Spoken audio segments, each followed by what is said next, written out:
Hello and welcome to the 9th installment for the Executive Athlete Program.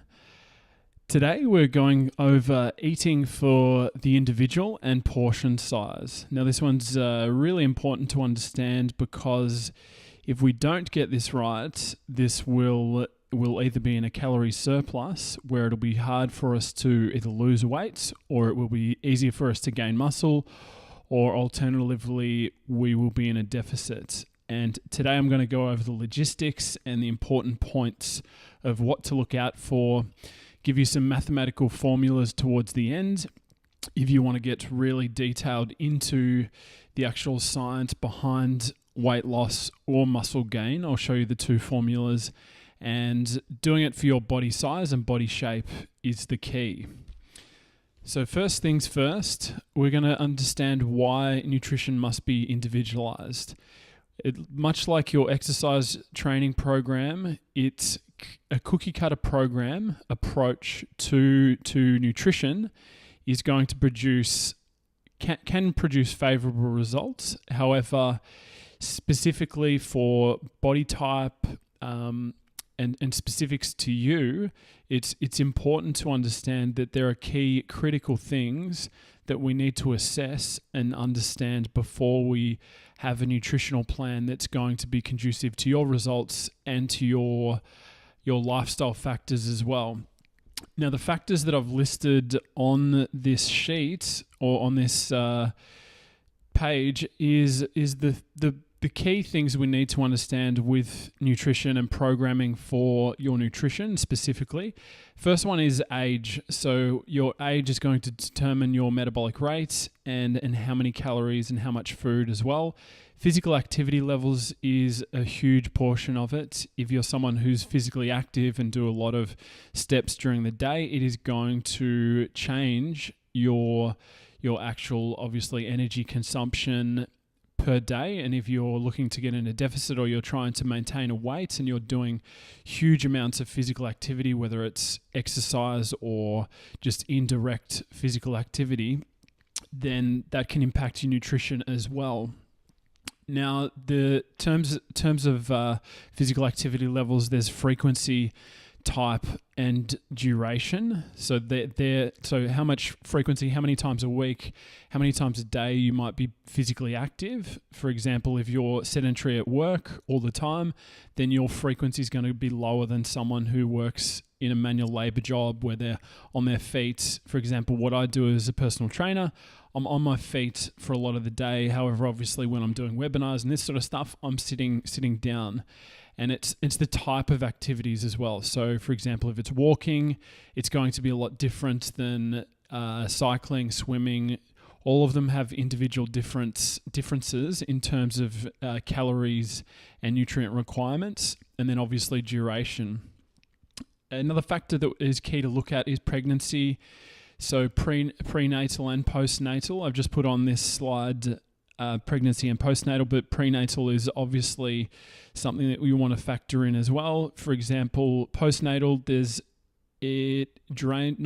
but you use up an extra 500 calories if you're breastfeeding. So that's just an example of just one of the factors that can affect your calorie requirements and your energy balance. Now, obviously, there's differences in male and female. So for sexes, there is a difference depending. It's not a huge difference. So the calculations that I'll show you a little bit later, it doesn't. It's not huge, but it's still something we need to factor in as well. Genetics plays a big part in your nutrition as well. Your genetic background, the types of foods that you might have evolved. For example, if you're Asian people, if you're Asian descent, you're going to be predisposed to more grains in your diet. You've evolved eating more foods like rice. If you're Japanese, it's different as well. So factoring in genetic background which brings me on to the next point of intolerances and allergies.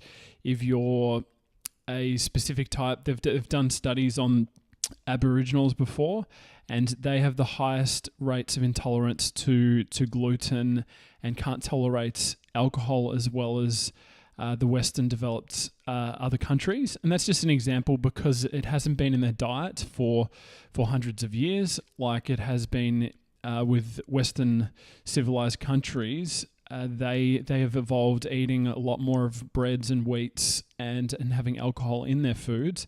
So that's just an example of how intolerances can manifest as well. There's a lot of other factors as well. But getting tests done, if you think that you might not be a candidate for dairy, you might not be a candidate for gluten, they're some of the high intolerant foods. You'll find eggs, dairy, and gluten, your three highest in terms of intolerances and dairy. And also nuts are a huge one, peanuts and other types of legumes as well. Stress can play a huge role in how many calories is burning. It can, over long periods of time, it can actually suppress, but in heightened states where your mind is extremely active, you can be up 10-20% of your normal basal metabolic rate just because your brain is such a demanding organ in terms of energy requirements as well. Personal taste and preference as well need to be factored into lifestyle and nutrition plans because not everyone likes the same food. Eggs or greens might be good, but it might not be to your taste and to your preference. So we need to factor that in, and I'll show you a table in a couple of slides there's a lot more options in terms of foods and picking the right sort of foods as well. And I've spoken about this before, but religious beliefs and ethics. So if your religious beliefs, obviously, just for an example, if it's pork and you don't eat pork, then obviously you're not required to eat that. We adjust the plans and there is ways around things, and especially even if it's vegetarian or a vegan, there are strategies that you can individualize, and so you're still actually meeting your calorie requirements. Having restrictions around your diet obviously makes it a little bit harder, but you just need to be a little bit more creative in terms of what you need to do, and just researching if you're cutting out a certain food group because of ethics or religious beliefs, or just because you simply don't like them, then you need to research or just have a look. You can even speak to me, or I'm always open to questions on this topic, but looking into the possible deficiencies if you eliminate, especially if it's a whole food group. If you say, I'm not going to eat any meat at all, any beef, any chicken, all that sort of stuff, that is fine, and you can definitely get away from a nutritional point of view with not eating those types of foods, but you need to look at the vitamins and the minerals and the nutrients that you are getting with those types of foods. And same can be said for eliminating other foods like eggs or dairy as well. And it's case by case, and that's why I say it's individual, because what is one man's medicine can be another man's poison, which I've said before on other webinars. And geography plays a huge factor in what food might be available in your supermarket, in your greengrocer, in your local area. So you need to factor in obviously that, and also seasonable. You might have seasons where you'll be able to get certain types of fruits and vegetables, and then for whatever reason, whether it's floods or something that's wiped out that type of food, you really need to factor that into your food and your selections as well. So that's why it must be individualized and taken care of that way. Next point. So what needs to be considered and the global rules. Now this slide, I've got a picture and a quote from Poliquin. I think Poliquin actually stole this quote from someone else. But the quote is, if it doesn't swim, run, or fly, or isn't green and grow on the ground, don't eat it. That is a hard and fast rule, very simple. And if you really look at it and understand it, it's very descript, and it cuts out a lot of the crap that we have in our diet, a lot of the processed stuff. You don't need to be eating processed stuff, and that is generally what I like to encompass with telling people what to eat in terms of helping them to select better foods, giving them a simple quote like that, and making them understand why that the fresh local food is always going to be preferred because of the fact that it's going to be fresh. It's going to have more of your vitamins and nutrients in it. And also another point is, don't overlook snap frozen as an option. Some countries are lacking in fresh produce, and it's harder to get fresh produce.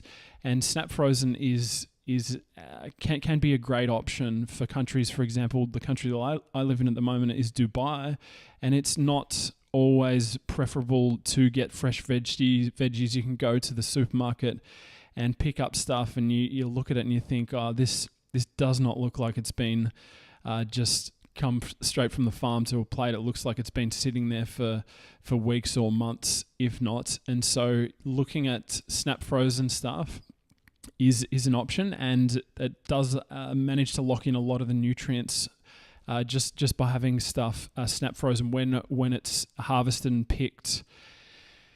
A general rule that I say to a lot of my clients and a lot of the executive athletes that I work with is if it has a barcode and it sits on the shelf for months, chances are there is a better option.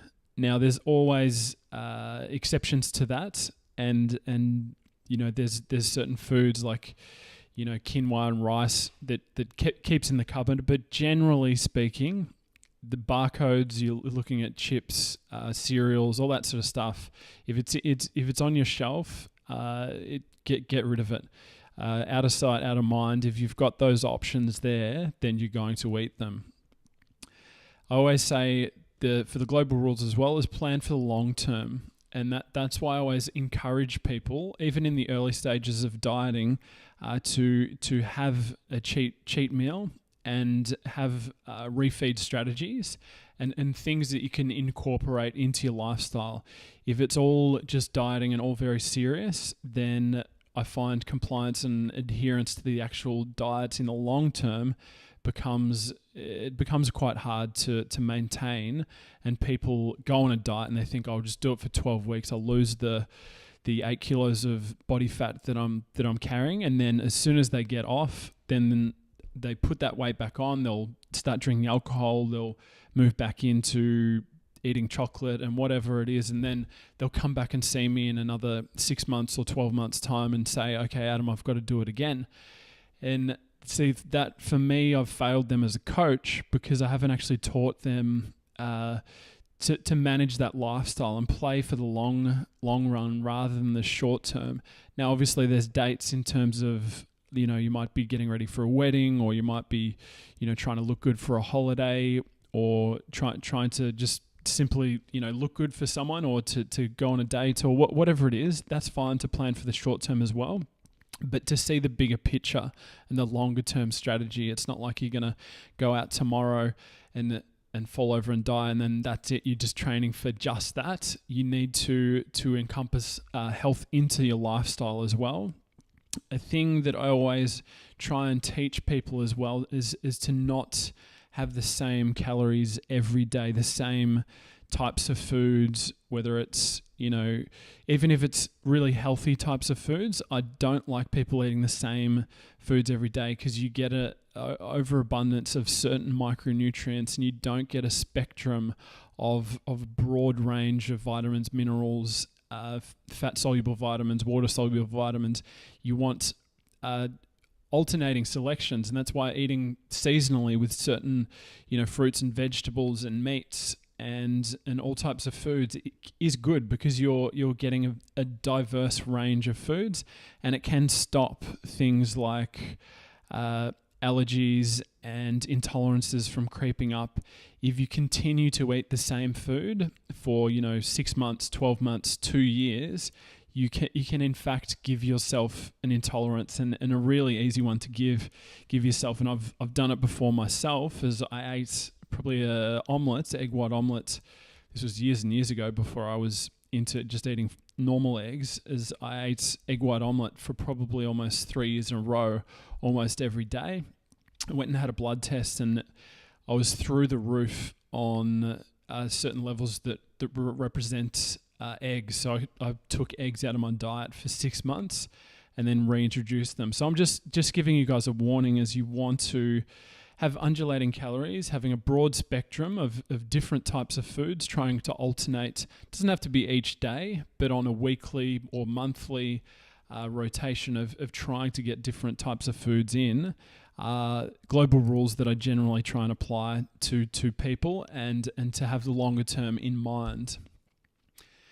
Now, this is what needs to be considered, and the global rules are continued. So get blood tests done. Don't just guess. I mean, not everyone is good, and I mean, there's times where I might not diligently get them every 6 months or 12 months, but I do recommend whenever you're doing a lifestyle change, it's get blood tests done and just get your basics done, just because you want to make sure that things are working for you and you're not, because you might be eating a certain style of food. You might have gone into a high fat, low carb, and it's not working for your bloods, and you might need to change that. But the only way we'll know is by actually getting blood tests done and having a look at your blood lipids and cholesterol and blood glucose and all that sort of stuff. So always recommend getting blood tests done.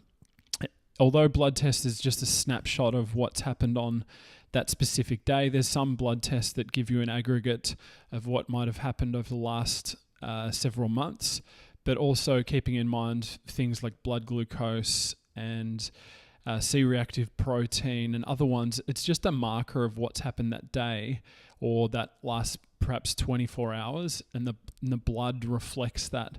So a lot of people, they don't get the proper advice from a doctor, and they might have done a workout, and they'll go in and they'll do a blood test after they've done a workout, and they'll have elevated liver enzymes and all this sort of stuff, because that is what happens to the blood in the body after you do an intense type of workout. But you really need to understand it's a snapshot. It's not 100%. It's not no test is 100% foolproof, and you need to sort of look at it for what it is. Now, next one you need to consider, and which I encourage all my executive athletes and anyone who works with me to just regularly check your body fat, circumference measures, and body weight, just to see what's going on, to see where your weight's shifting, if you're holding a little bit more muscle, if the food's working for you, because you can actually be in a deficit for a long period of time, and you can become stagnant, and you can actually stop losing weight. Your body will adjust to the lower calories and will downregulate your metabolic rates. And that is why I always encourage people to have undulating, whether they mix up their carbs and fats or their calories, they have a refeed day. That those are the things that I'll talk in the upcoming slides. But also I've spoken about this on almost all of the webinars, and you're probably getting sick of them by now, but hydration is key. So 0.033 times your body weight in kilos is your water consumption per day, and that's excluding your sweat rate and exercise. For example, if you're someone who has a high sweat rate, so I minimally recommend per hour you have of exercise an extra 500 to 800 mils. If you sweat like a lot, like you're almost like getting out of a shower, then I'd almost recommend going to a litre per hour. But depending on body size as well, but just conservatively, just remember that you need to be hydrated, and that's one of the keys. Now with water, this needs to be factored in is the quality of the water that you're getting. Doesn't have trace minerals in it. Trace minerals are important in terms of electrolytes and keeping your hydration. Don't think that sodium is the devil. A lot of people, and I see now, especially in the Middle East, they market water saying sodium free. And now if you've got hyperintensive issues in terms of your blood pressure being up, then sodium can be an issue. But for most people, you need the sodium and the trace minerals in there helps with the actual hydration status and helps you to hold the water in the cell as well. A big one as well is plastics. Try and get BPA free bottles if you're filling up a water bottle. Plastics over time, if you're just reusing the same plastic water bottle, has been shown to not be good, not favorable for your health in the long run. Okay, so how to measure food without weighing. Now this is adapted from Precision Nutrition. I've taken some of their guidelines and changed them around just a tiny bit, just to suit my methods a little bit more. But this is a good way to measure without actually weighing food. Now, why would you use this method? It's basically an easier version without taking a set of scales and knowing what 100 grams of meat looks like, or 100 grams of nuts, or whatever it is. You can just do it anytime, any place, and you can work out your portions for each meal. And it's simple and it's effective and it works for most people. I find people who don't want to weigh and they want to just get in good shape and they want to lose a little bit of weight. Now, these portions can be changed depending on how big you are, if you're a man or a woman, but this only works for the sort of more entry-level, novice to intermediate. If you're an advanced trainer and you've been training for a while, I would suggest other methods of measuring. But as a general rule of thumb, if you're getting into it and you're trying to lose a little bit of weight, this is a great way of measuring. Now, I'll explain protein, carbs, and fats, and that Precision Nutrition use veggies to measure the veggies. But for my clients and for my executive athletes, I tend not to measure the actual amount of veggies. You can eat unlimited amounts of green vegetables and non-starchy vegetables. However, starchy vegetables are considered carbs, and then I'll explain the portion size of those as well. Initially, we've got protein. So for men, it is the palm of your hand. So if you turn your hand up and just look at the base of the palm, so just looking at that there, if you can compare the quantity of meat to the size of your palm, is essentially the portion that you're going to have. For men, however, it's two sizes of your palm, depending on your weight. If you say under 70 kilos, then I would suggest it's probably a palm and a half to a palm. But however, for women, this is obviously for weight loss and for general health, it's probably just one palm for your protein. And then just remember, it's the underside of your hand. Now, next one is carbs. And this can be alternating and changing, but I find this works really well initially. After 6 to 12 weeks, you might need to change some of these measures a little bit, but for carbs, it's a cupped hand. So I'll explain in the next page what your carbs are and what I suggest having as your carbs. But a cupped hand, you basically just sort of cup your hand and it's whatever you can fit in your hand. For men, it's 2 cupped hands. And like I said before, probably plus 70 kilos would be 2 cupped. If you're under 70 kilos, then you'd be 1.5 to 1 cups. And for women, it is 1. Next one. Now, Precision Nutrition suggests that you measure your veggies. I'm telling you guys, is probably not as crucial. I don't know too many people that actually overeat their veggies at all. And I think on a general rule, I don't think many people eat enough vegetables at all. So just keep in mind that. And so that is what they suggest, but I'm telling you something else. Just to make it a little bit easier as well to follow. Now, fats is your thumb. So if you hold out your thumb, it is the length of your thumb and the diameter of your thumb. That is how much fats. And I'll explain what the fats are later in the next slide. But yeah, these are just suggestions and can be altered. The more you train and the longer you get into this program, I will suggest other means of measuring, but this is a really easy way just to get started and to get some results really quickly. Okay, so here's my personalized macronutrients guide table. It's one that I developed with the types of foods that I suggest my clients eat. Now, there's obviously on these tables, and particularly looking at the protein side of things, it is indicative of what your beliefs are. Obviously, there's all through here. This isn't going to suit a vegan or vegetarian.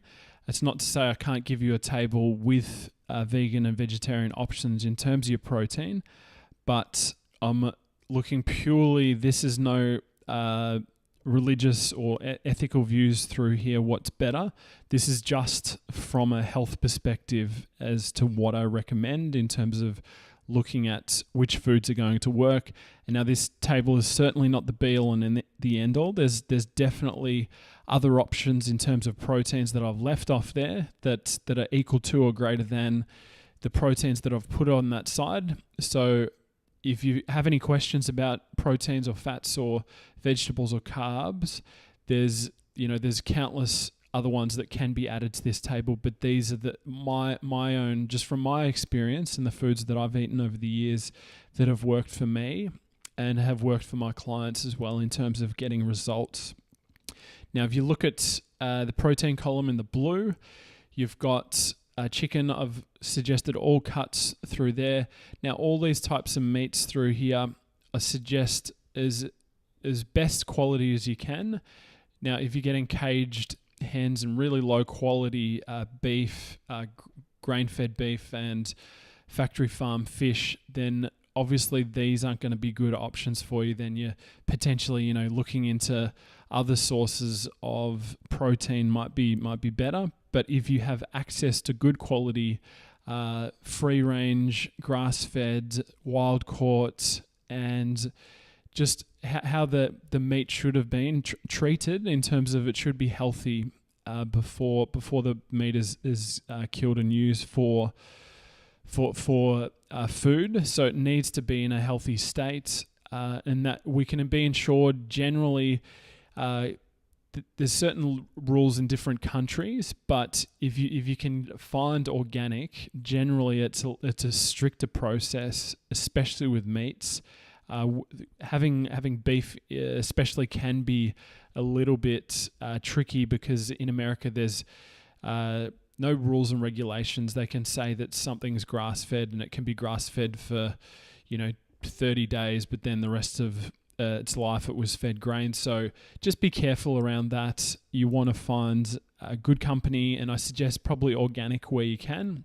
Now, obviously, on this list, I've got pork. If you're Muslim, then please, obviously, don't feel pressure or anything to eat those types of foods. That is completely up to. I personally don't actually like pork in terms of the flavor, but you can find good quality pork out there. It's just not something I eat.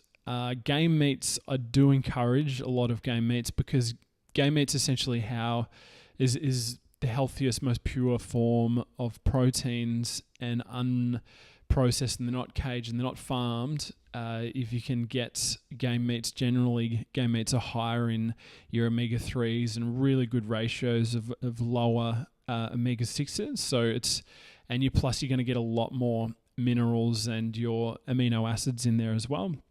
And remember, with the protein portions, for men, two palm size. For women, it's 1. Now, these are just suggestions in terms of your fats as well. Remember, obviously, intolerances and things, personal preference, you might not like some of these fats on there. But thumb size, what I spoke about before, and you can factor in meats in this one as well. So if you've got a fatty cut of meat, it can count towards your fat. So as long as if you've got, for example, like a porterhouse steak and it's got that ring of fat around the outside, then you need to only have a thumb size of that. Now for men, 2 thumb size. Now for women, it's 1 thumb size. Now I'll just go through there. Organic butter, avocado, olive oil, coconut oil, macadamia oil, flaxseed oil, sunflower oil, pumpkin seeds, fish oil, nuts and nut butters, and tahini, probably one of my favorites, down the bottom. I ate a considerable amount of tahini on keto and really loved it.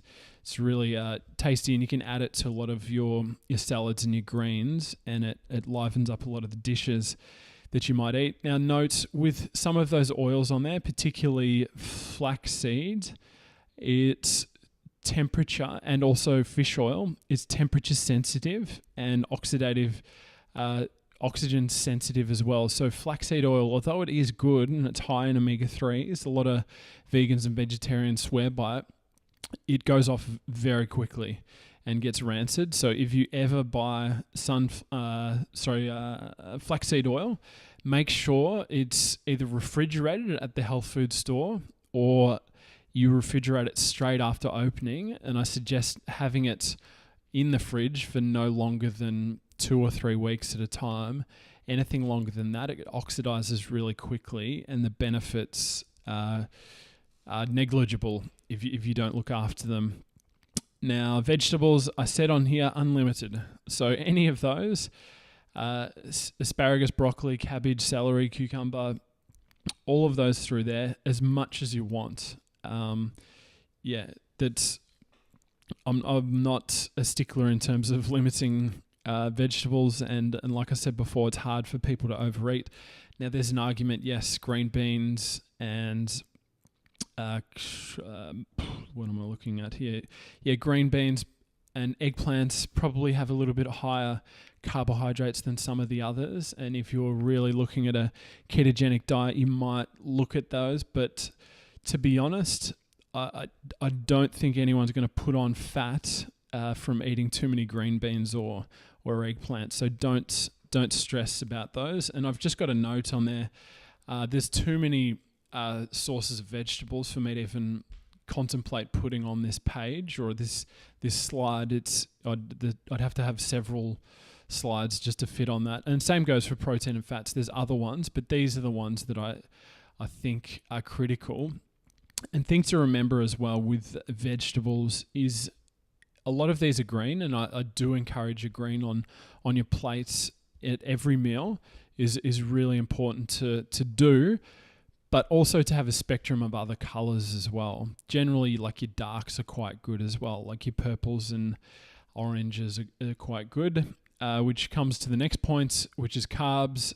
Sweet potatoes, probably one of my favorite vegetables. And remember, this is your starchy vegetables, your starchy types of carbohydrates. So sweet potato, quinoa, black beans, brown rice, pumpkin, basmati rice, oats, peas, legumes. And I've got fruit down there as well. So fruit generally fits into the starchy side of things. There's obviously fruits that are lower in your sugars, for example, like strawberries, cherries, kiwi fruits. Looking at things like bananas, melons, a lot higher in sugar. However, bananas are the one that I actually do recommend people eat, but when they're on the less ripe side. So when they're kind of green, is a really good time to eat because they've got resistant starch, and it's really good for actually regulating your blood sugars, but also good for building up that bacteria inside your guts. Okay, so next slide. This is for more of a targeted approach of this is when you speak to me, I can take you through specifics on grams, how many grams of carbs, how many grams of fat, and your total calories. And this is a very scientific approach, and I don't suggest this for everyone, but setting a protein goal, setting the protein first is generally what I do. And this is for health. If it's for performance and athletes, and you're competing as an event, if you're running a race, you're doing a marathon or something like that, then I'll speak to you, and then your carbohydrates will become a little bit more of a priority. But however, this is for general health. Now, carbs and fats have an inverse relationship. This can be dependent on body type, training volume, and how your body responds to each macronutrient. And the only way you know is basically testing and a lot of circumference measures. I find people with the sort of apple shape. So if you're big around through the waist, generally speaking, this is a big generalization, you don't respond as well to carbohydrates as someone else would. But that's a big, broad, sweeping statement. But however, there's a lot of science to back it up that cardiovascular risk factors and type 2 diabetes and insulin resistance are correlated to waist circumference. So if you're on the borderline in terms of your blood sugars, then a lower carb option for you would be preferable. And that's talking in terms of percentages as well. Now, I've spoken about this before, undulating carbohydrates and fats and calories. So protein, they're probably the same throughout, depending on what you're trying to do. If you're trying to lose weight, your protein can be a little bit, can change a little bit. And obviously, as your weight changes, your protein requirements will change. For example, if you're going down, if you have a look at the formula up there, so for example, males is 1.6 to 2.0 over your kilograms will give you the amount of total grams of protein per day that you need to eat. And obviously, if your weight's changing, if it's going up and down, your protein requirements will do according to that as well. Now, setting calories, there's some basic formulas that I use with my clients and with myself if I'm really trying to dial in my nutrition. There's specific formulas. There's a Kitchen McArdle one that you can see on the right side of your screen, and it's taking you through someone who's sedentary, low activity levels, moderate activity, and very active, and just plugging in those numbers will actually give you your actual total calories for that day, and factoring in your activity levels is a huge part of that. So just looking at the one on the left-hand side, so you've got your body weight. For example, if you're 80 kilos times 22 is your estimated BMR, and then you times it by how much physical activity you think. So for example, an office worker, according to this formula, is 1.2 to 1.4. So if you're on the lower end of that scale, you times it by 1.2, and then you get your calories according to that. And for fat loss, once you work out that formula, you'll see you want to have a 10 or 20% deficit on those calories to see a fat loss and to see a reduction in your total body weight. If you want mass gain, you're going the opposite direction. You need to be anabolic, so you need to pump up those calories. And I always say use percentage changes, not calories. So look at your total calories and then have percentages of your carbs, fats, and protein, and then you adjust that in percentage terms. Don't just adjust the numbers on it by adjusting by 10 or 20. You need to actually work it out mathematically in percentages. Now, approach with calories. This is what I normally do. So if you're starting for the first 6 days, set the calories at a deficit for 10 to 20% for the first 6 days. And that's only for 6 days. Once a week comes around, I bring the calories back up to maintenance for 1 day. And that's technically, people call that a refeed. You can put in a cheat meal into that as well if you're really craving those types of foods. And I generally put in, if I'm trying to refeed someone, unless they're doing a keto or a low carb, I'll always bring up the carbs on the refeed day, trying to get more glycogen into the muscle and trying to get and stimulate a little bit of that protein synthesis as well. So proteins stay the same, fats will stay the same, and then the carbs will bolster up on that 7th day. And you can do this for a period of time. That's what I was talking about before with undulating calories and changing percentages with inverse relationship between carbs and fat. But on this one, your carbs are going to get bumped up. Now, this is depending on results and compliance as well. If you haven't been sticking to the diet, sometimes you don't earn that refeed or that cheat meal. And especially if you're doing a really strict type of diet and you're measuring all these types of foods through here, you need to be sure that you're earning you're warranted having that refeed. So if you're really progressing and you're doing really well in terms of your results, I bring in sometimes two days a week where you'll have a refeed of your carbs. And then if you're getting into more of the advanced stage in the like third and fourth stage, I'd even go up to 3 to 4 refeeds per week. But these would be more for athletes and people trying to put on a little bit more muscle and hypertrophy themselves and to grow and to get a little bit of a recomp and a shift between the body fat into muscle.